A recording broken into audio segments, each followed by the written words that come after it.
आपण पाहिलंच की अर्धी मंडळी ही होळी सजवण्यात व्यस्त आहे आणि अर्धी मंडळी सजवण्यात धजण्यात व्यस्त आहे.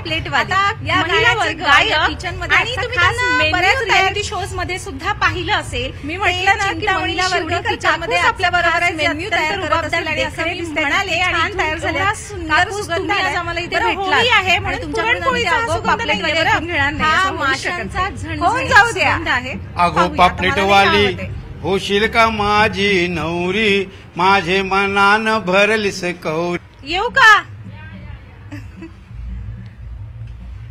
अरे वा, इथे तुम्ही पाहू शकता इथे तळलेले मासे आहेतच पण त्याबरोबर पुरणपोळी सुद्धा आहे. म्हणजे तळलेले मासेही बनवले जातात आणि एका बाजूला पुरणपोळी सुद्धा बनवलेली जाते. आणि इथे आपण पाहिलं तर हे छान एक शाकाहारी ताट सजवलंय. मला वाटतं हे नैवेद्याचं ताट आहे. होळीचा नैवेद्य. काय म्हणतात? होळीसाठी हा नैवेद्य. होळीसाठी हा नैवेद्य बनवलेला आहे. त्यात काय काय आहे आम्हाला सांगा ताई. पुरणपोळी आणि पापडी, तांदळाची पापडी, हे चणे उकडलेले आणि वाल उकडलेले हे होळीला नैवेद्याला लागतात. नंतर पाहुण्यांना द्यायला सर हे बघा हे केलेलं हे वाल, हे चणे. म्हणजे दरवर्षी वाल आणि चणे उकडलेले पाहुण्यांना देण्याची प्रथा आहे आणि त्याचबरोबर होलिका मातेला त्यांचं नैवेद्य देखील आवर्जून दाखवलं जातं. आणि त्याचबरोबर तांदळाची पापडी आणि नेहमीप्रमाणे पुरणपोळी दरवर्षी असाच नैवेद्य असतो ना? असाच नैवेद्य असतो. पोळी आणि पापडी लागतेच आणि हे पाहुण्यांचा नैवेद्य. हा पाहुण्यांचा पण नैवेद्य. अरे देवा, पाहुण्यांसाठी. हा पाहुण्यांसाठी. मी म्हटलं ना इथून माशांचा खूप छान सुगंध येतोय. हे बघा माशांचा नैवेद्य हा आपल्या पाहुण्यांसाठी. म्हणजेच तुम्ही पाहिलं असेल की इथे एवढ्या मोठ्या प्रमाणावर मासे तळले जात आहेत. म्हणजेच आजच्या दिवशी वरळी कोळीवाड्यातील आपल्या बांधवांच्या घरी पाहुण्यांची किती वर्दळ असेल आणि त्यांच्यासाठी ते इतक्या प्रेमाने पुरणपोळ्या सुद्धा बनवतात आणि दुसरीकडे मासे सुद्धा तळतायत. ताई तुम्ही मला सांगा तुमच्या लग्नाला आता किती वर्ष झाली? साधारण 53 वर्ष. 53 वर्ष झाली यांच्या लग्नाला. म्हणजे 53 वर्षांपासून तुम्ही या परंपरा जपताय? हो हो हो हो. सासूकडून मी शिकले. सासू आधी करायची ना, सासूकडून शिकले सगळं. मग तुमच्या सासूबाई पण रात्री, त्यांच्या काळात पण रात्री होळी पेटवली जायची आणि असाच नैवेद्य? हो हो. आम्हाला 2-3 वाजतात रात्री सगळं आवरेपर्यंत.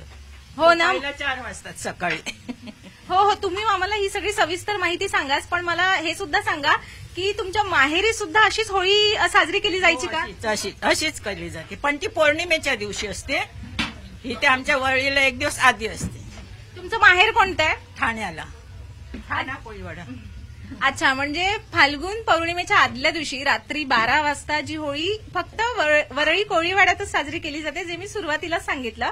आणि आता ताईंचं माहेर हे ठाणे आहे आणि तिथे दुसऱ्या दिवशी पण अशाच प्रकारे होळी साजरी केली जाते असं म्हणतायत त्या. तुम्ही होळीबाबत म्हणजे एक गृहिणी म्हणून आता आम्ही बाहेर सगळी तयारी बघितली, तिथे सगळे पुरुष मंडळी, काही स्त्रिया सुद्धा होत्या आणि काही स्त्रिया छान तयार होत आहेत पण अजून तुम्ही तयार झालेल्या नाहीये. तुम्ही आता पाहुण्यांचं केल्याशिवाय कशी तयार होणार? पाहुण्यांचं जेव्हा करीन पूर्ण स्वयंपाकाचं आता मदतीला मी बोलवलेले आहेत बाया आणि मग त्यांचं झाल्यावर मी तयार होणार. हो हो. म्हणजे खरंच घरातली गृहिणी ही खूप महत्वाची भूमिका पार पडते हे आपण अनेकदा बोलत असतो. आज सगळेजण छान तयार होत असताना आणि होळीचा उत्साहात दंग झालेला असताना त्यांच्या पोटापाण्याची सोय करत आहे ती या माऊली. आणि त्या अजून काय म्हणतात? आजी म्हणा मला. त्या म्हणतात की मला माऊली नको, मला आजी म्हणा. आजी का म्हणू बरं? आता मी आजी झाले ना.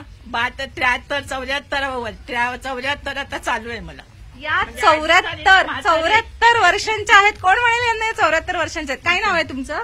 उषा तुकाराम कणकी. मग तुमच्या या एव्हरग्रीन सौंदर्याचा राज काय? आमची देवी आहे ना, एकविरा देवी, तिला आम्ही हे करतो. दर मंगळवारी पूजा करतो. हे करतो. खंडोबा आहे, श्रीकृष्ण आहे, माऊली आहे. मी पारायणाला जाते ज्ञानोबा माऊलीच्या दरवर्षी प्रस्थानाला जाते ना. म्हणजे देवी देवतांचा आशीर्वाद आणि म्हणून ते सगळं तेज त्यांच्या चेहऱ्यावर आहे. आपल्याला कळलं असेल की वरळी कोळीवाड्यातले कोळी बांधव का होळी इतक्या उत्साहाने साजरी करतात, अगदी कामातून वेळात वेळ काढून. कारण या सगळ्या परंपरांची त्यांची नाळ जोडलेली आहे असं म्हणायला हरकत नाही. आता या माऊलींच्या सासूबाईंपासून ही परंपरा त्यांनी जपली आहे आणि पुढे सुद्धा त्यांची मुलं नातवंड सुद्धा ही परंपरा जपतील अशी आशा. सून पण सांभाळते, सून आहे तर माझ्या मागे सून पण करते. अच्छा, म्हणजे त्यांच्या साथीला सून सुद्धा या परंपरा सांभाळतात. खूप मस्त, हे ऐकूनच इतकं छान वाटतं. व्हिडिओ जर्नलिस्ट गणेश काळेसह प्रतिनिधी ईशा जगताप, न्यूज 18 लोकमत, वरळी कोळीवाडा.